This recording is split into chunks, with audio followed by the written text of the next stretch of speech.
Born in December 1999, Harry Tector was never supposed to look this comfortable this early. But from the very beginning, there's always been something different, a quiet certainty, a belief that he belonged. Now on the international stage, that belief is being tested and refined, because behind innings like this are the parts you don't see, the moments of doubt, feeling exposed against real pace, the adjustments, the risks. In this conversation, Harry opens up on the innings that defined him, what's really changed in his T20 game, and the mindset that's taken him here. From learning to be ruthless, to building the shots he trusts under pressure, to chasing something bigger still.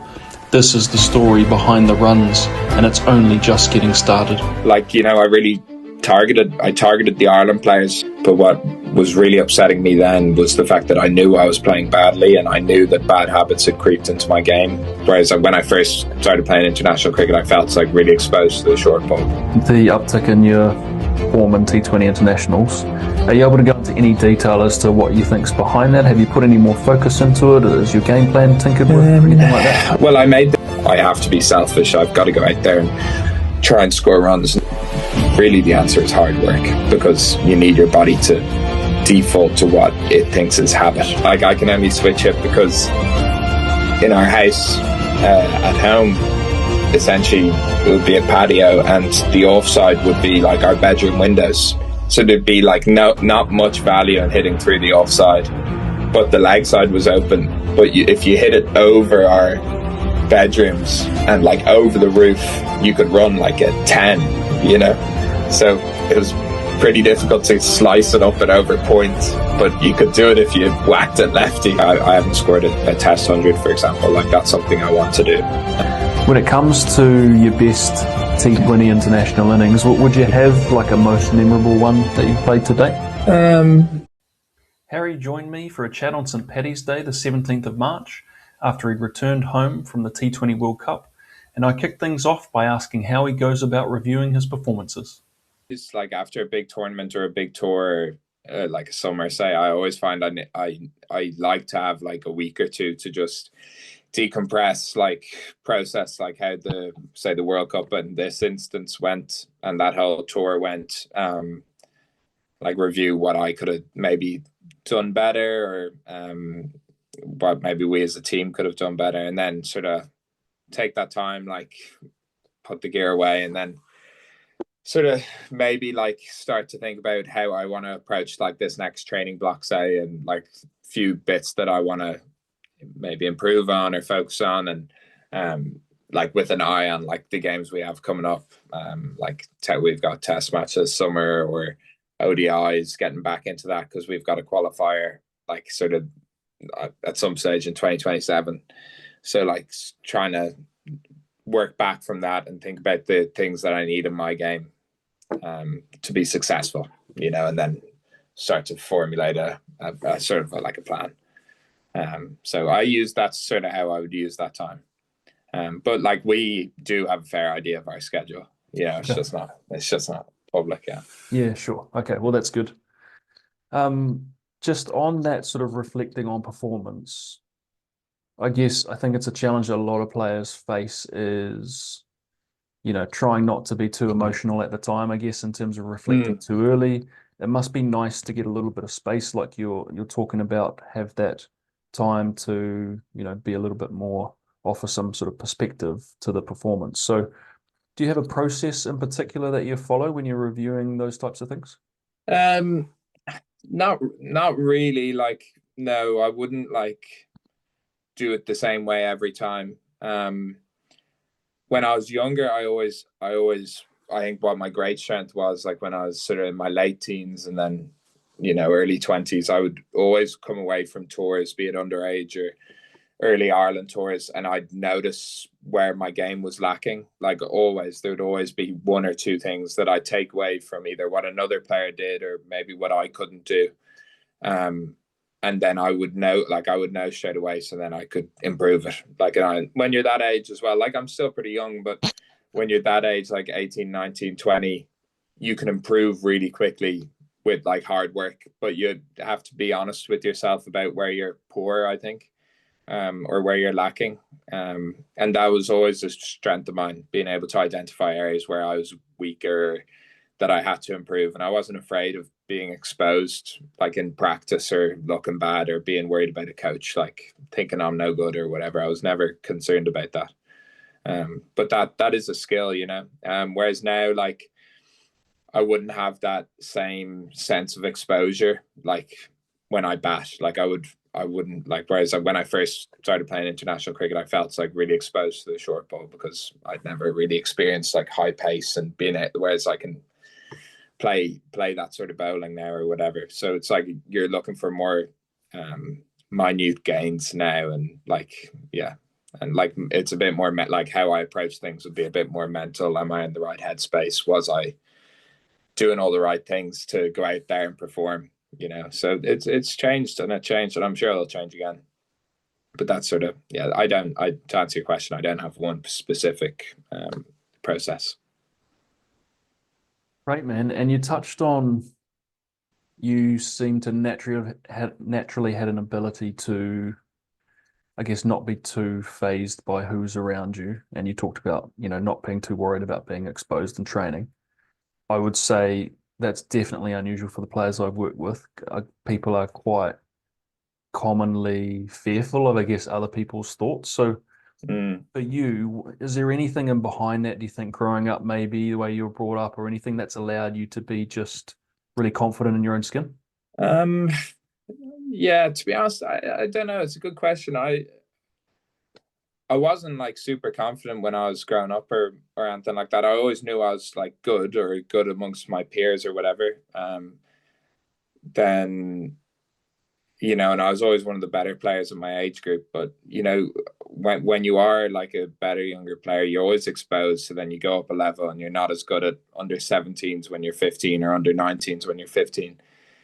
So then, like, yeah, now you go to an under 19 World Cup and you realize you're actually like you're not that good.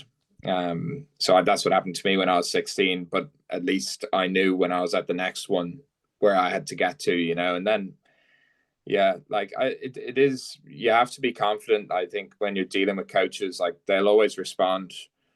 Um, like if you have a plan, I think that's all they're happy with, and you tell them, oh, this is how I wanted to go about this. Like I want your help, I want your input, but like this is what I think I need. I think as a player, the results are always on you. Like at the end of the day, as a batter, like I'm the one who's going out there. I'm the one who has to go out and score the runs.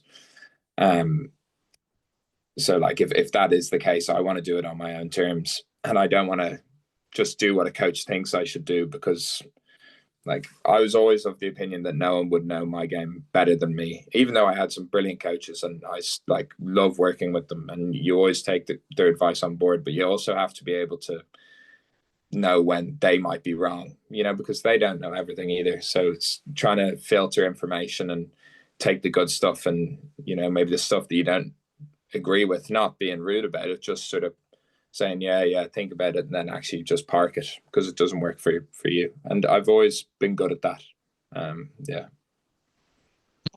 You also alluded to experiencing the feeling of being exposed at certain levels and then being able to come away from that and work on those things. So I think a number of players that I've come across in the years for sure have that feeling of being exposed, maybe are a bit fearful of actually trying to understand how to improve. I don't think it's always easy to know what are the type of drills, what are the types of experience and training that are going to help you make up the gains necessary to get you to that next level. So how did you go about that?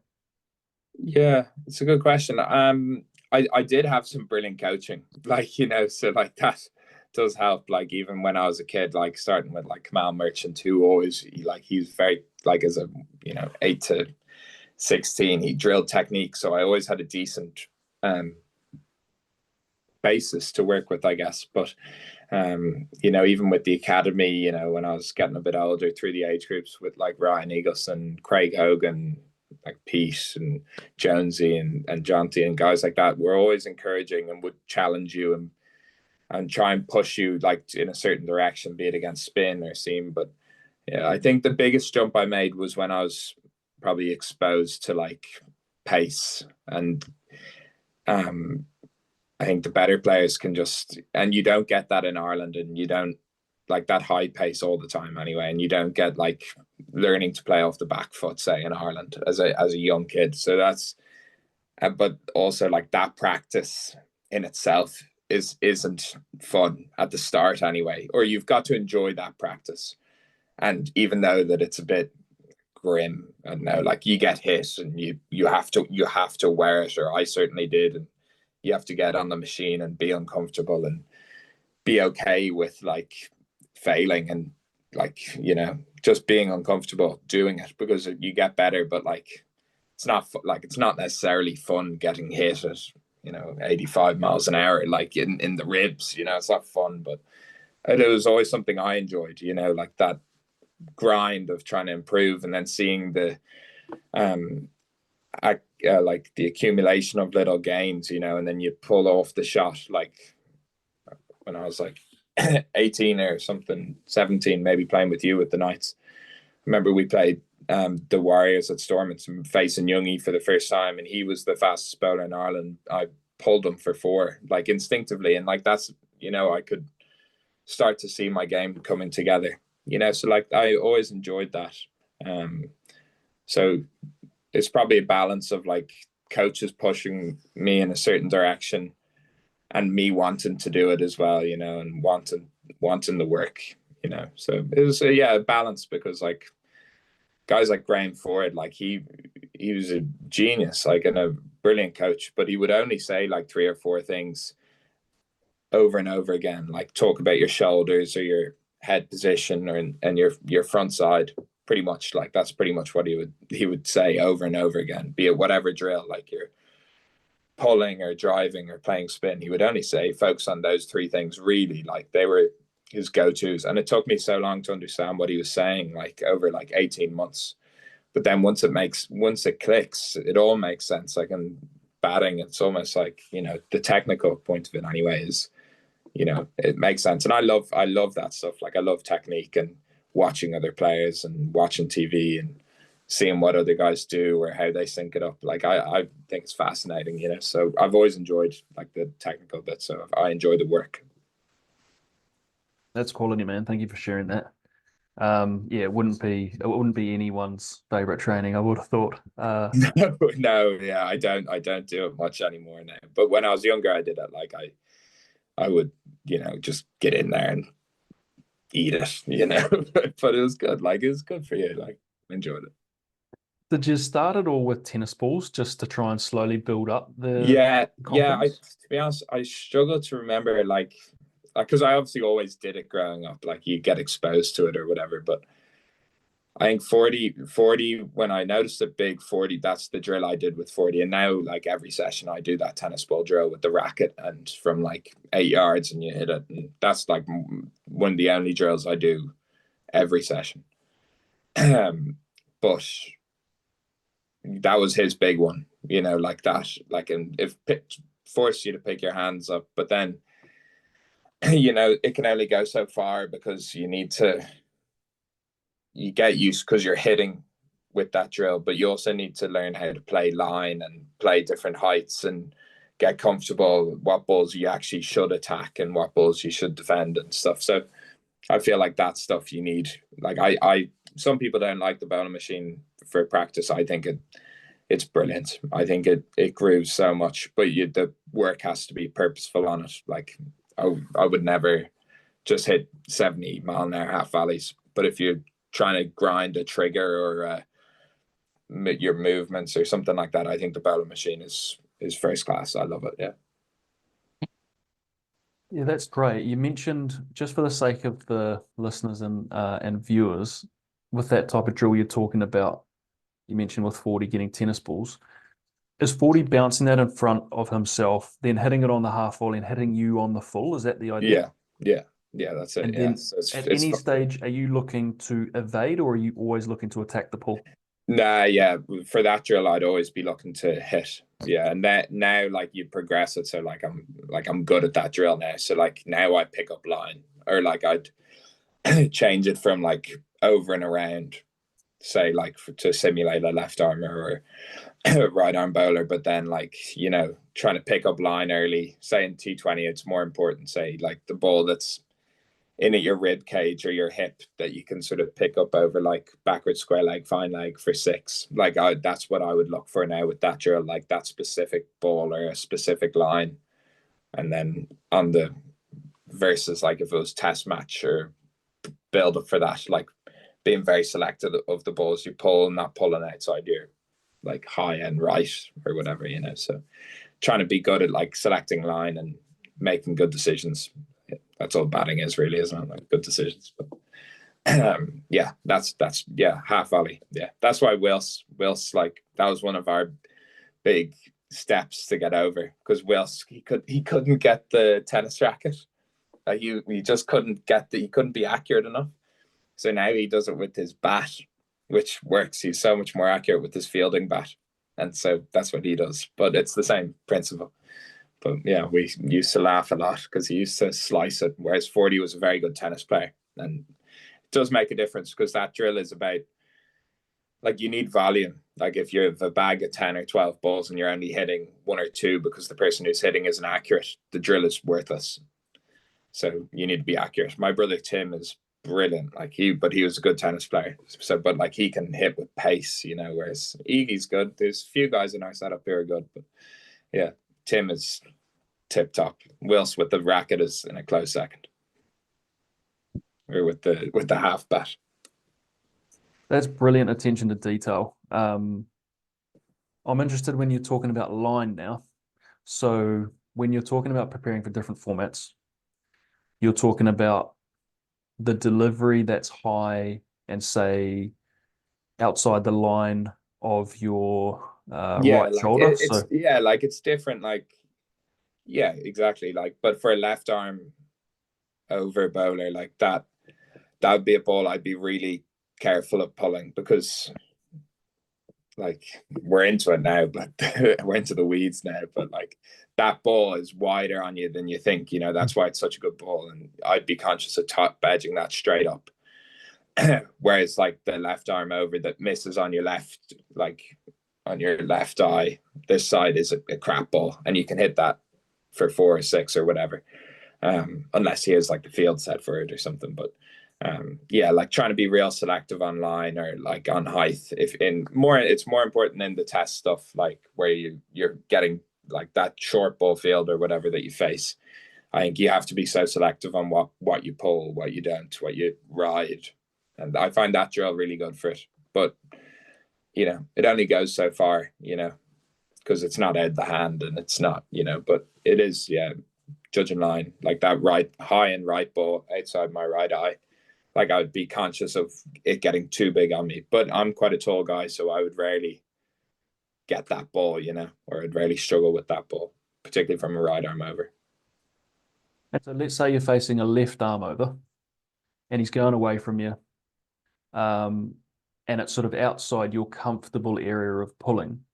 Does that then, in white ball formats, does that then become an option for you to use the pace to ramp over cordon, or what's your sort of general plan? I think white ball cricket's different because, yeah, like in T20 cricket, like that, say, for example, like they only have one bouncer, you know, so like they can only go to it once, so it has to be super accurate. Like everyone thought with the introduction of the 2 bouncers and over in the IPL that it would lead to more wickets, but if anything, it's more of a boundary ball if they get it wrong, because it goes for 6 on small grounds, you know. So it has to be super accurate, like that bouncer now, and particularly on a lot of those smaller grounds.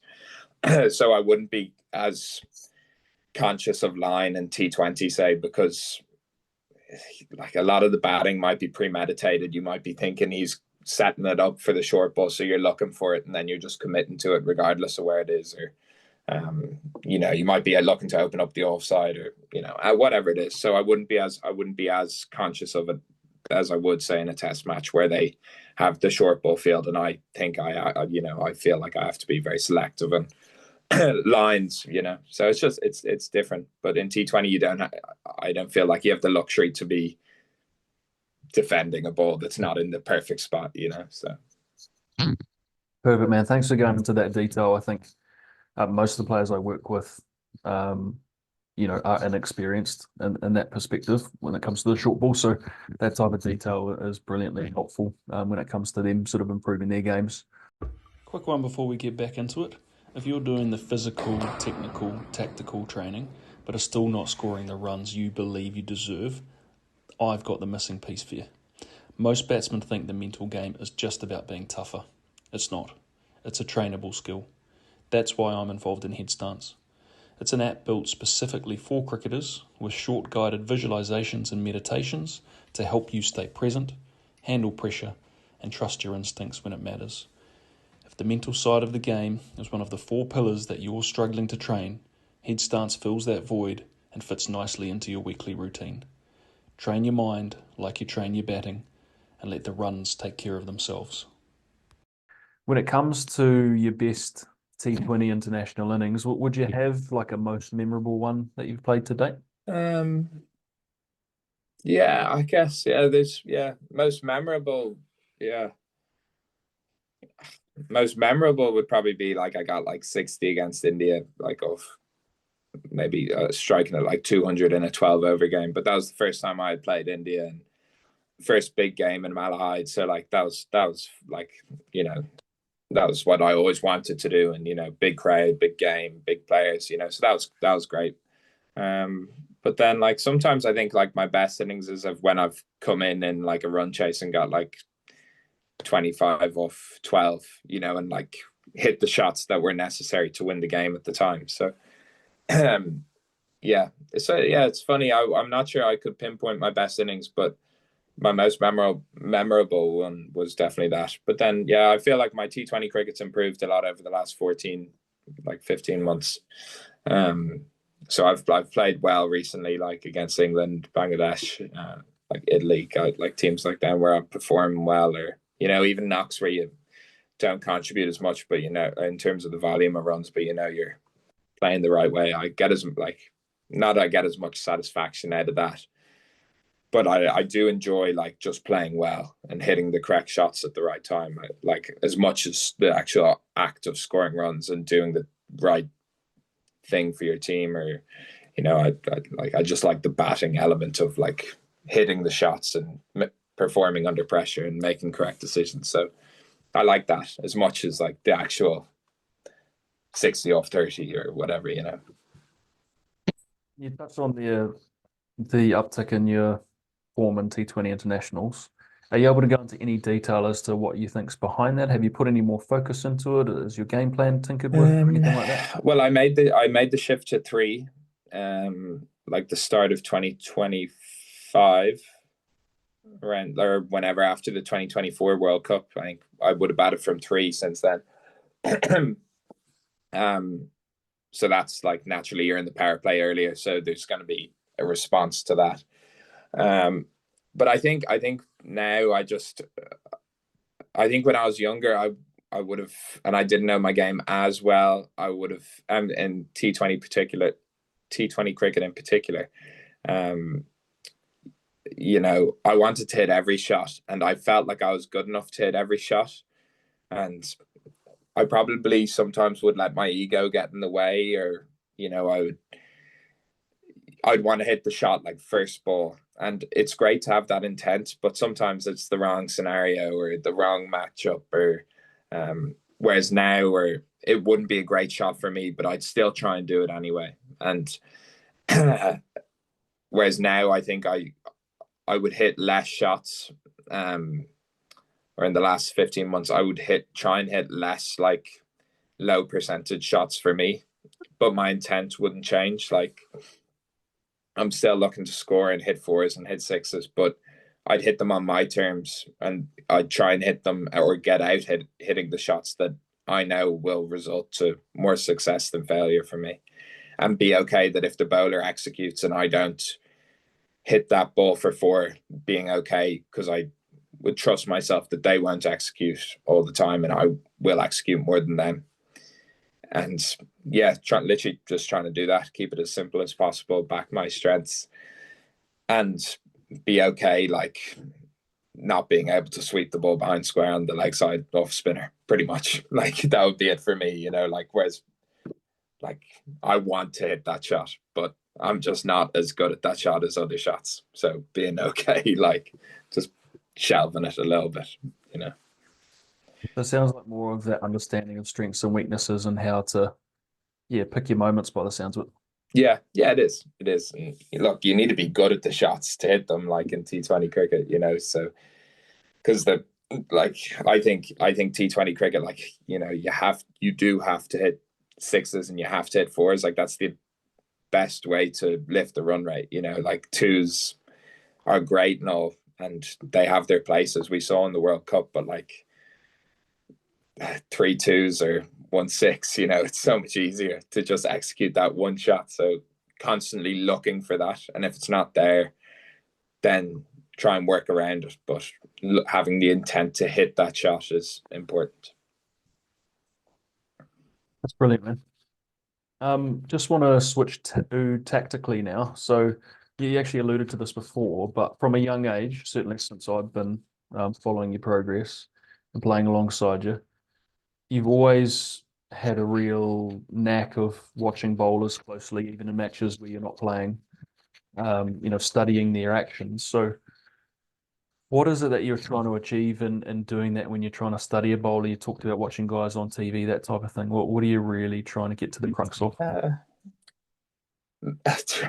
lot of the time it's just out of curiosity because I like cricket and I like the way bowlers think. I like the way like different actions, like stuff like that is out of curiosity a lot of the time.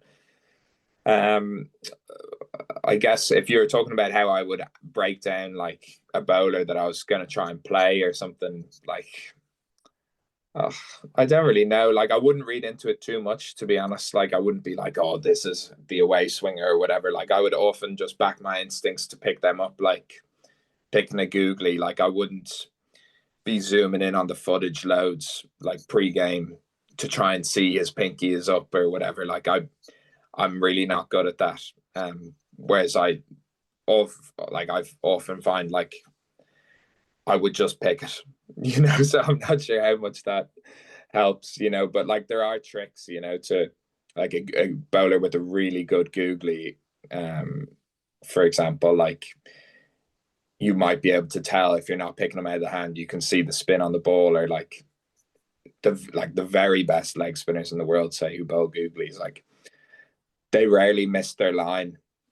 You know, like they'll rarely bowl a googly that pitches on Midland leg because that's not hitting the stumps and that's not getting them a wicket. So like fair chance if you're facing Rashid Khan and he pitches the ball on fourth stump early on in your innings and you're not picking him, fair chance it's going on to hit off or middle, you know. So being conscious of that stuff, you know, is that, and that's just batting.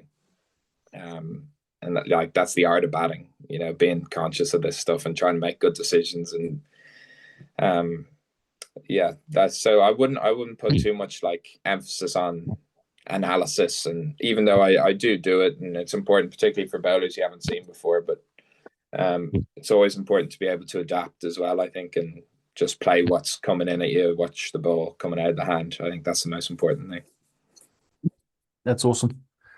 Um, I want you to sort of go back in time a bit now, and I'm really interested in, any big family with boys, you're bound to have had a number of backyard cricket battles over the years.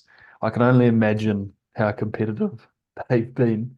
Not to mention just the internal sort of sibling rivalry, but I imagine you would have had a few friends over as well. And knowing the part of Dublin you live in, there's a lot of talent nearby. So I can imagine, some of those Yeah. BYC matches growing up would have been pretty interesting. Yeah, I grew up like actually out a bit in Wicklow. So but like a lot of my friends at school played cricket. So um but I didn't grow up around like YMCA or Pembroke or anything like that. But yeah, like the back, yeah, we loved it. Like, and we are very lucky. Like Jack is what, 3 years older than me, and I'm 3 years older than Tim. So yeah, and we had like a brilliant little patio out the back and space to hit the ball, and it was brilliant. Like, you know, and very competitive.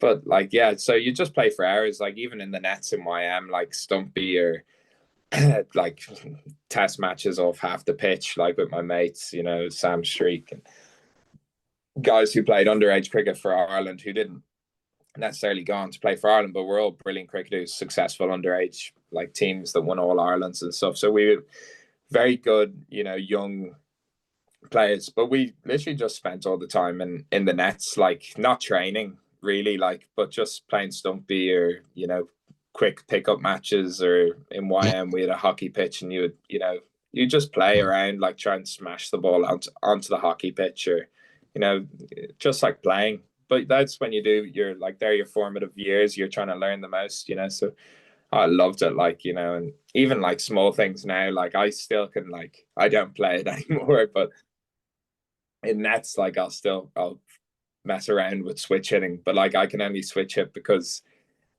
in our house at home, essentially it would be a patio, and the offside would be like our bedroom windows. So there'd be like not much value in hitting through the offside, but the leg side was open. But if you hit it over our bedrooms and like over the roof, you could run like a 10. So it was pretty difficult to slice it up and over point, but you could do it if you whacked it lefty. So that's sort of how I can still do it.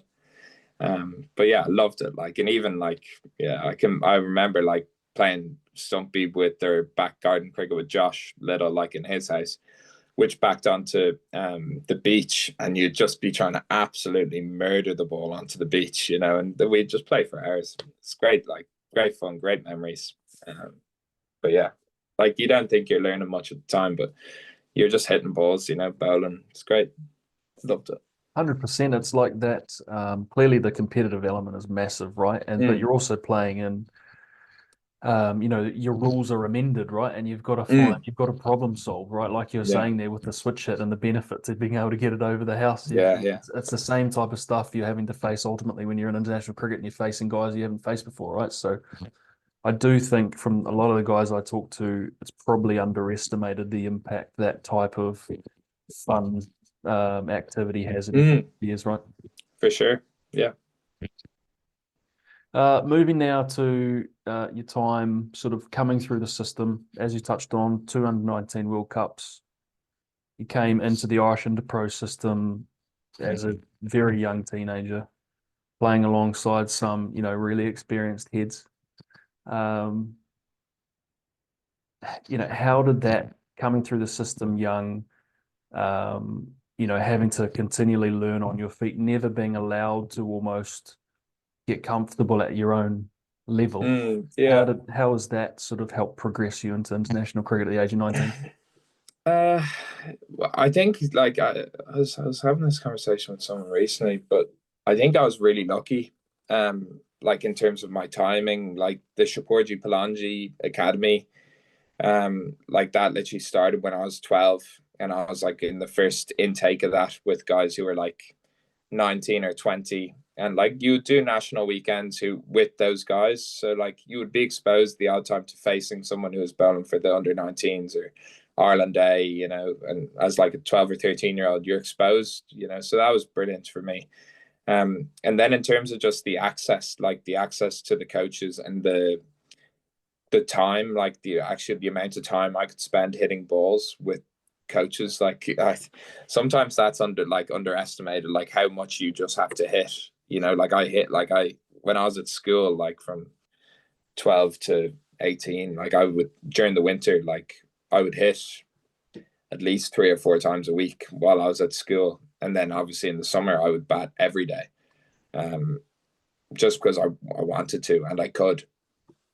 So like as much as like specialist coaching and access to great facilities or whatever is important, like I don't think it's the be all and end all for kids. Like I think you have to hit so many balls. Like you just got to grind and work and improve and play games. And I was lucky in that sense because coming through the age groups, like I would play for the Ireland under 15, say, but I was also picked in the under 17s and then the under 19. So I was going on like four odd tours, 4 or 5 tours a summer, plus my underage stuff, and I was playing men's cricket on the weekend. So I was playing so many games, like probably like 90 or 100 games in a summer across all, so like that exposure is brilliant.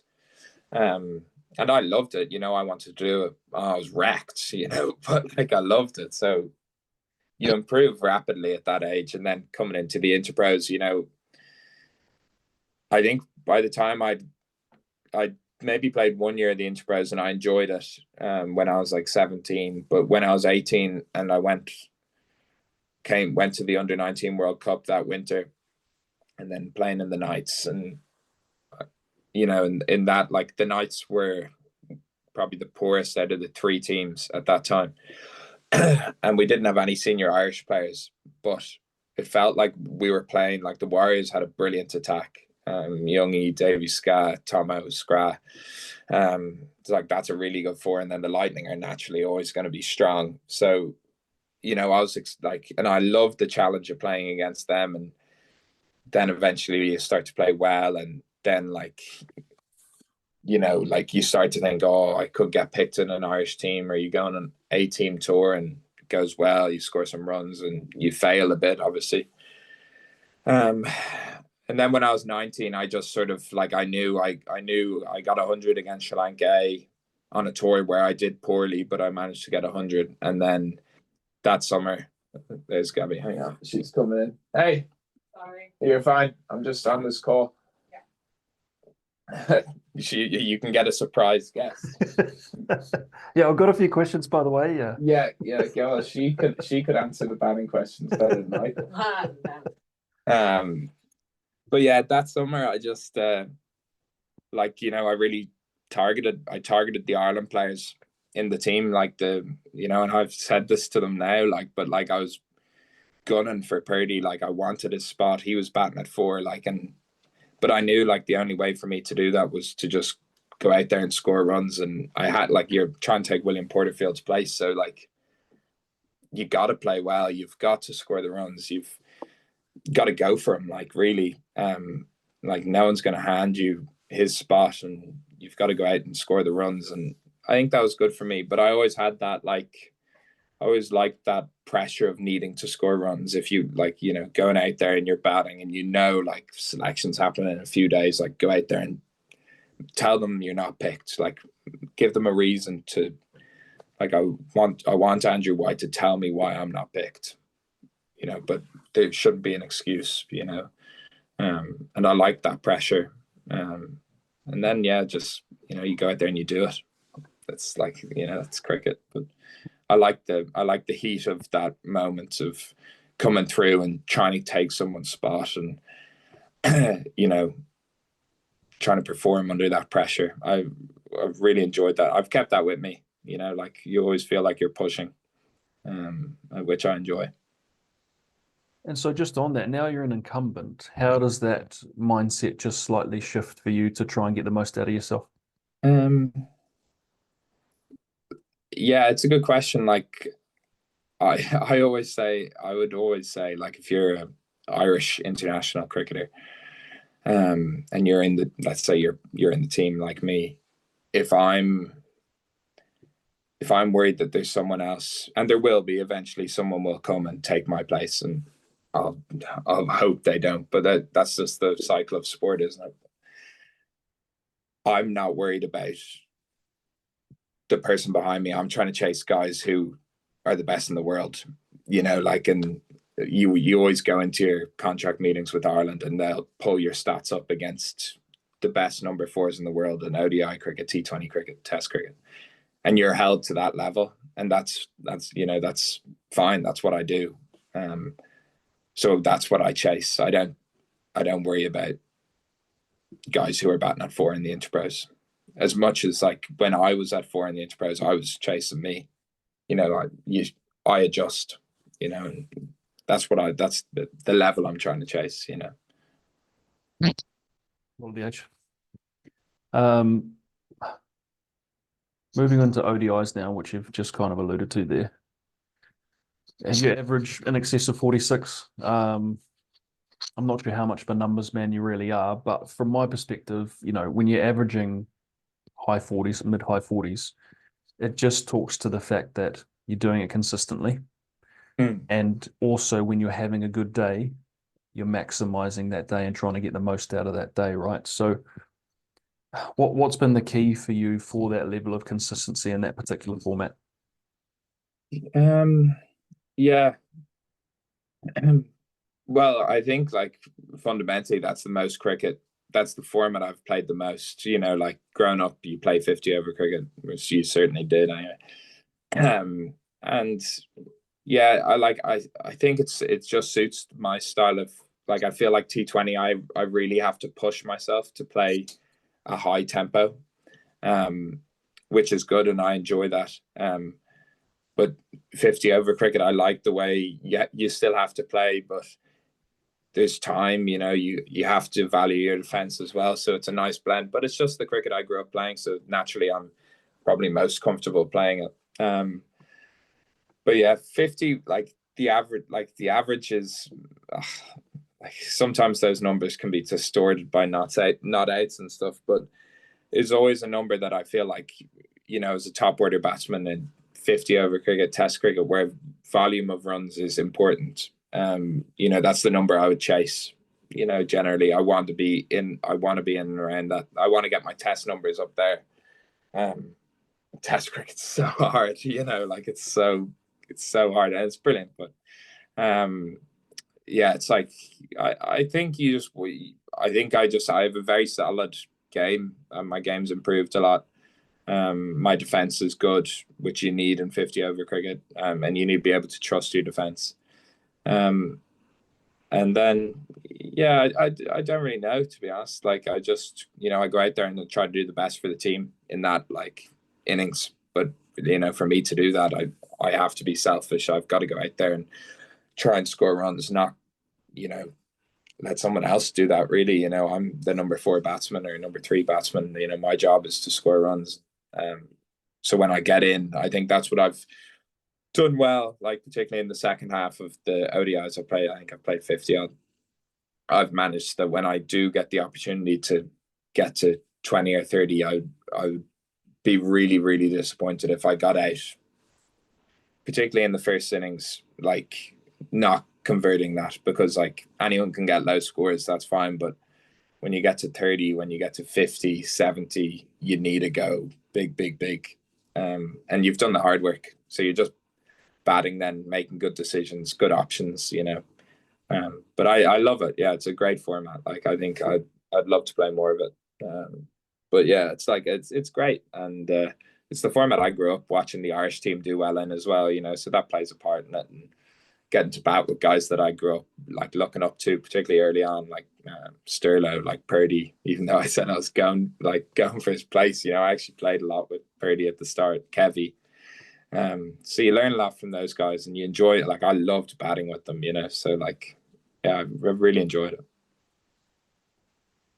You talked about there, like trying to make the most of a good day, and once you get a start, making sure you capitalize on that. So, what's in behind that? Like, is it once again like a risk management that you're constantly sort of working through to try and make sure that you're there and playing a longer innings?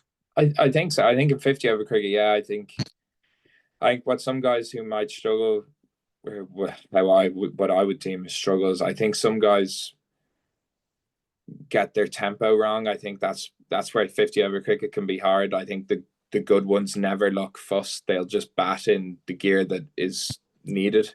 And I think that's what I do well. Like, I can bat in third gear, and I won't face through the middle, say, like, I'll try and not face too many dots, try and score the odd boundary.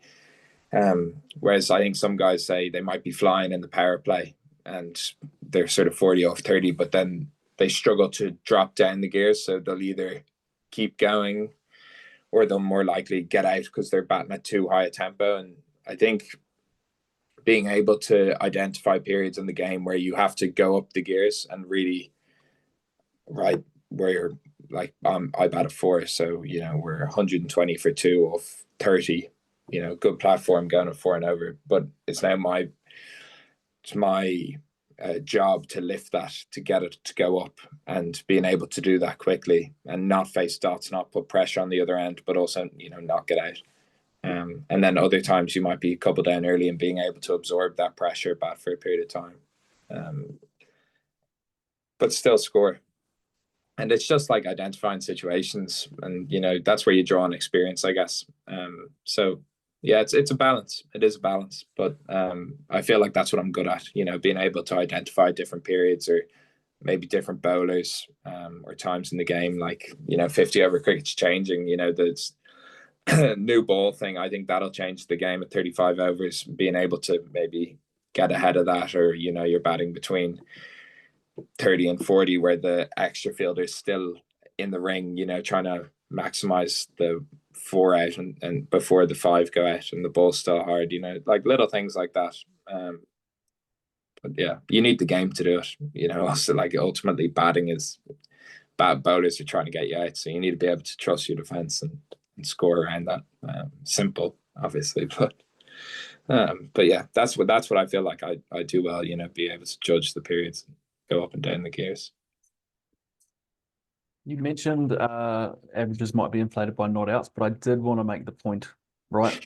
You were good enough to be undefeated on the day, so you deserve a little bit of credit. Yeah, that's Especially, true. it's a fickle game, man. Yeah, Bowlers yeah, bowl good balls. Sometimes umpires make mistakes, so yeah. credit where it's due, H. Yeah. Thank you. From a mental perspective now, you've faced some of the biggest names in cricket over the last 6 years since making your international debut at, young age, still in your teens. So do you have a process or mental approach that ensures you play the ball and not the man? Not really. Like, I think like, international cricket's hard enough without making it harder for yourself by trying to worry about, oh, I'm facing this guy or I'm facing that guy. I just try and watch the ball, and there are times, like, I remember when I was younger, and you're playing like some guys you looked up to, and you're like, oh my gosh, like, that's amazing, or you're in warm-ups or whatever, and you see guys that you've, like, grew up watching and whatever. But yeah, I just think it's so hard already, so I don't want to make it even harder by being overawed by someone. But I was at one stage, the odd time, like, but more in warm-ups, or pre-game, whereas once the game gets started, I was always able to just, it's like, it's me or you, when you're facing a bowler, isn't it? So you just want to make sure you're engaged to what's actually, happening. But I'd never get too worried about it. Do you have any sort of pre-ball sort of mental routine or process that you've gone about sort of developing over the years? Yeah, I used to, my technique has changed a bit, as well. Like, I used to really rock, like, in my crease, I would always rock towards the bowler, like, and feel like my head was going down the crease. I'm a little bit stiller now. I always would tell myself to watch the ball, particularly at the start of my innings. And, like, I would generally have, like, a routine in between, like, the bowlers, walking back to their mark. I'm not even sure if I could tell you what I do, but I know I do something that's the same. Yeah, but I think the watch the ball one is big for me, making sure, and, like, just having little checkpoints at the crease, like, in between or before I face the first ball, making sure I'm, like, ready to face it. Sometimes it can all be a bit rushed. So making sure that I'm, like, I'm settled and breathing, and ready to face that first ball, because you're vulnerable. So you want to make sure that everything is you're owning your space, and you're owning your your breathing and stuff like that. That's stuff I'd be conscious of. But yeah, I'm not sure about, like, in between balls. I'm sure I do something, but, like, in my thoughts, I wouldn't have, like, a mental process of what I need to think this every ball. I wouldn't do that. Interesting point around the idea of owning your space and making sure you're ready, and talking about breathing. So from a breathing perspective, what is it that you're trying to do and trying to achieve with that? Yeah, to be honest, it's funny. Like, I would rarely, I think breathing is important. As stupid as it sounds, like, actual focused breathing. But sometimes the only thing I do in pressure moments is, I remember we had a an academy day. We were doing this boxing like thing with can't remember who it was. Anyway, it was an Irish Olympian boxer, and he always spoke about breathing in red air, which was like stressed, anxious, worried, like tired air, and trying to take a deep breathe that in and then breathe out like cool, calm, focused blue air. And I always liked that visual of the red and blue. I always thought it just clicked with me, and it stuck with me ever since. So I would always just I'd picture that, and try and focus my breathing to like what's happening. Is he doing something? Is the field changing? How is he trying to get me? And what am I doing? Instead of, because sometimes, in 50 over cricket, test cricket, T20 cricket, you're out of breath, you're worried about, am I playing well? I could be playing terribly, my trigger's off, hands are off. Whereas if you're doing that, you're snookered really. So you need to just zone in on like, right, am I like watching the ball? Am I focused? So that's the one thing I do know I do. Like I try and do that, particularly when I'm struggling. And you talked about almost buying yourself some time until you're making sure that you are ready, particularly early in your innings. So how would you go about that? Are we talking about gardening? We're talking about checking the field. What do you do to give yourself that time to be ready? I'd be slow. Like sometimes, like I reckon as batters, particularly in the slower formats. But literally, like I wouldn't face up until I'm ready. And sometimes you want them to bowl quickly. When you're playing well and you want this, so you make sure you're ready. But there'd be other times where you just need to make sure that like this game, like it goes both ways. Like the match doesn't start if the bowler doesn't bowl, but also the match, like the bowler can't bowl if the batter's not there. So it goes both ways. But it is just making sure that you're ready to face, and you're ready to make decisions. Is there any way in training that you go about sort of practicing those mental routines just to ensure that, say, you might have gone through like a technical block of training and you need to be able to switch from that sort of quite critical technical thought process that we can sort of fall into at times if we are making tweaks, to make sure that when it comes to game time, we're not so focused on that, we're still competing?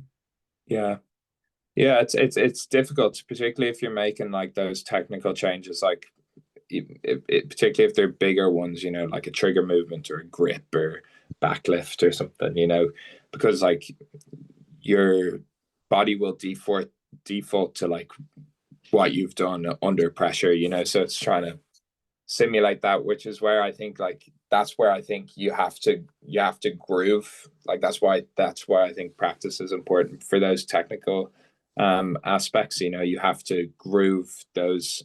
Oh, thank you very much. Cup of tea.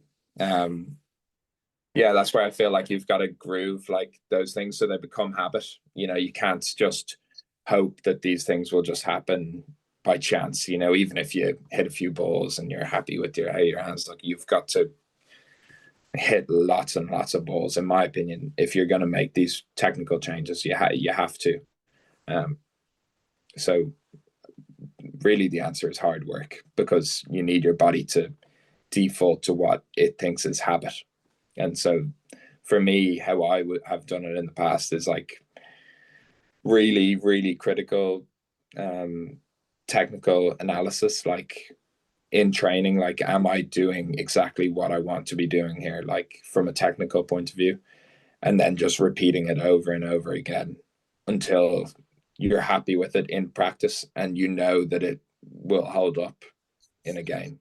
And then you play the game. I would analyze, like, is it working, or am I going back to what I do, or what I was doing? And then you go to work again. It takes time, but that's how I would do it. Because I believe you have to trust your technique, and you have to trust that what you're doing is working and performing under pressure. So for me, that is just hard work in the nets, hitting balls. Awesome, man. That's quality. You've made it clear that you love the idea of owning your own game. And obviously, it's only you out in the middle. So you've got to be fully on board with any changes that you make. You've got to take responsibility.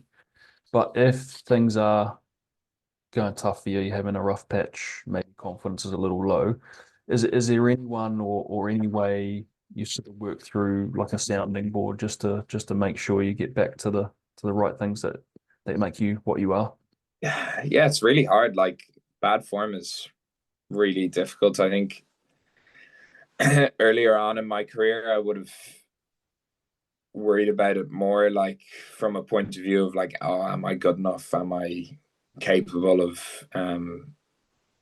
like getting there, or is this just my ceiling? I think when you've had some success, you know, you've scored runs against good opposition, it's not the fact that you don't know if you can do it. It's just like, how can I get there quickly? You know, sometimes you just want to like get through this bad form. And like, I had it not the summer of 24, like the first time pretty much in my professional career where or since I've been playing for Ireland, where I like, and this is sort of going back to what I was saying, what I enjoy about batting is like, I enjoy the process of hitting good shots and knowing that I'm playing well.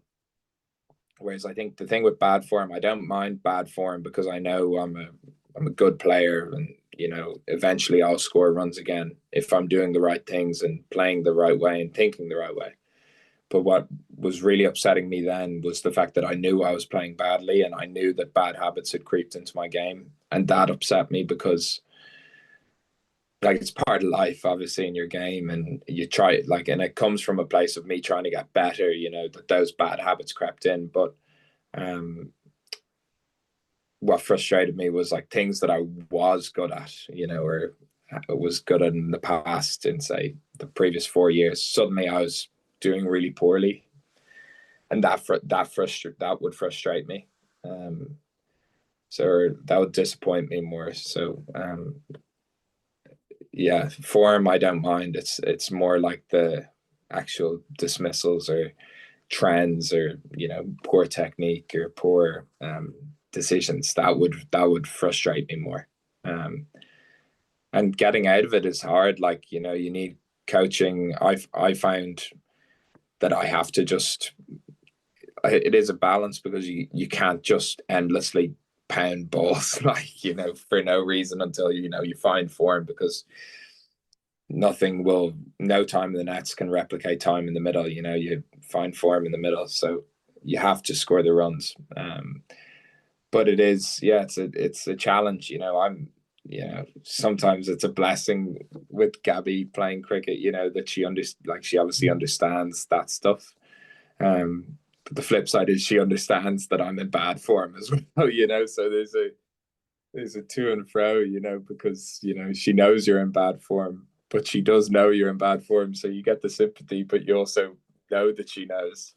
So it's a funny one, but she's amazing, you know, and it helps. It does help, you know, and good teammates, good coaches who, you know, support you. So yeah, I've been lucky that I've only had it once or twice in my career. But yeah, I guess you just trust that, you know, you're a good player and that your form will come back. And then when it does, and you're in the middle and you know you're in good form, that's when you try and make hay, you know. Don't take the piss with it, you know. You know, when you're in good form, you're seeing the ball well, you go out there and you score bulk runs like all the time if you can. But you really try and lock in, you know, and don't take it for granted, because like that it can go and you're searching again. So trying to maximize it when you're in form. Love that, H. I just recently had a conversation with Gary Stead, and he raised a point to me that I'd never really properly considered, because like you, in my career, whenever I found it tough, I would probably train more compared to when I found it easy. His perspective, theory, whatever you want to call it, is that he believes now, you know, post his playing days and into his coaching, that when it's going well for you, you should be batting more, and when it's not going so well for you, you should be spending less time, because in that way you're not like reaffirming or cementing those sort of bad habits that you do you have any thought on that? Yeah, I think it's a fair point. And that's where I think like you have to be consistent. You have to be consistent in how you approach your practice. I think that's important, like in what you're looking to get out of your practice session or your matches. That's where, like, for me, it's not, I don't mind being out of form. Like, I wouldn't change the way I practice if I was out of form. Because I work hard, I would never, I'd like to think I'd never be thought of as someone who didn't, work hard and work on his game and think about his game. But I will work. I will grind if I know if I know my game is off technically, because I personally can't get it. Like, I'm making changes to stop. Like, I was crossing myself off, and for me to do that goes back to like breaking that habit. And to do, like, for me to do that, I have to work at it. And maybe I will change from that point of view, but yeah, I think that is fair. Like, if you are in bad form, it's not necessarily that you're playing badly. It's just, one or two bad decisions, one amazing catch, one bad mistake from me, good ball, and suddenly you're on a run of 3 or 4 low scores and you actually haven't done anything. You're like, am I in bad form, or have I just? And that's where you have to be able to, like I've said, you need to be able to process what's actually happening, and I feel like that's a strength of mine. But then also, I can't bluff myself into thinking I'm playing well when I know I'm playing badly, and that's where I have to work. And so I do like that. I do agree with that principle. But it, like Anthony, in life, it's not black and white. There's a gray area where some guys do it differently to others, and that's where you have to know your game. There's no point just endlessly hitting balls for no reason. But I always think if you want to hit balls and you feel like you're hitting them with purpose, then hit away. Because, like, there's someone in India, there's a kid in India who's hitting balls for 8 hours a day, so, like, you gotta put the work in as well. Just finally now, H, looking ahead, in many ways, you've got a real opportunity to have a lengthy international career if you're able to stay fit and probably most importantly, stay mentally fresh. I'm really interested in, there's some, if your numbers focus, there's some potential goals there for you to tick off. But for you, what is it in terms of, like, what's your North Star? Where do you want to get to individually and collectively in the team? Yeah, it's a great question. I think as a team, I think and this is where, like, you process the World Cup, and I think I want us as a team to, like, maybe change our own expectations of what we think is possible. And I think the only way you do that is to improve and to win. And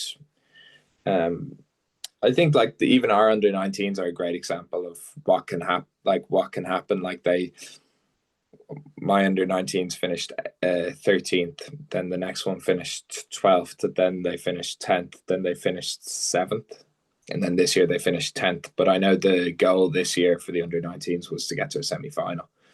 Now, I know my under-19s team wasn't thinking about a semi-final. Now, whether or not the under-19s were good enough to get to a semi-final is a bit more secondary, but I love that the fact that I'd heard that that's what their goal was. I think that's amazing. So I think trying to make sure that the team grows and stays ambitious with what our goals can be and what is possible. So, a few things have to happen for that. You need everyone going in the same direction, and you need games, and you need good, like, really, really good players to challenge to get to a semi-final World Cup, say. But I would love one stage in my career to be playing in a World Cup or a global event where you're like, we're close here. We're really close to a semi-final, and then. Like, I want that excitement. And then personally, I think I'm still motivated by the fact that I can get better, that I can push myself more, to be a better batter than I am currently, to score more runs, to make bigger impacts. Like Test cricket is a huge, like, I don't think I've one North Star, because I'm not driven by like to score the most hundreds for Ireland or most runs for Ireland. That doesn't really motivate me. But like I want to play Test cricket. I want to be a competitive player in Test cricket, to score runs, to be a batter that bowlers like worry about, and to feel like you're putting bowlers under pressure, and dominate, games and series, and that sort of thing. And I think I can do that, but it takes a lot of work and a lot of effort, and that's why I feel like Gabby was actually asking me today, because after the World Cup, I was a little bit deflated by like how it finished, because I thought we could have done something, and then you lose the Sri Lanka game and then lose to Australia, which can happen, but then you get washed out and suddenly you're done, you're at home, you're on your couch and you're watching it, and you're like, it feels like a different tournament that you're watching. So I was a bit deflated, and it's only really this week where I've been excited to hit balls again, and to feel like I'm really looking forward to getting out there and scoring runs this summer. Like I haven't scored a Test 100, for example. Like that's something I want to do. I've got close a couple of times, but I've never like made that big contribution to help win a Test match. And that's something I want to do, but that's not my ultimate goal. Like I want to score multiple Test 100s, and I want to play in 50 over World Cups for Ireland. I want to go to T20 World Cups and do well. So there's a lot of goals personally, but no, like I want 15 ODI hundreds. Because I don't think that's good for the team or me, to be like that selfish in terms of my run scoring. But I know if for me to contribute to the team, I must score runs. So it's a trade-off, but it does. It excites me. I hope you heard something useful that you can apply to your game. I help cricketers master the mental edge required to build consistent match-winning innings. If you'd like to work together, I'm available on Instagram at Batting Mentality, or you can visit my website at battingmentality.com. Liking the podcast on whatever platform you're on helps more people see it, and if you think this discussion will resonate with someone you know, please share. It helps us to grow the channel and get even bigger names on the pod. Until next time, folks, what one action are you taking today to give yourself the best chance of success in your next innings?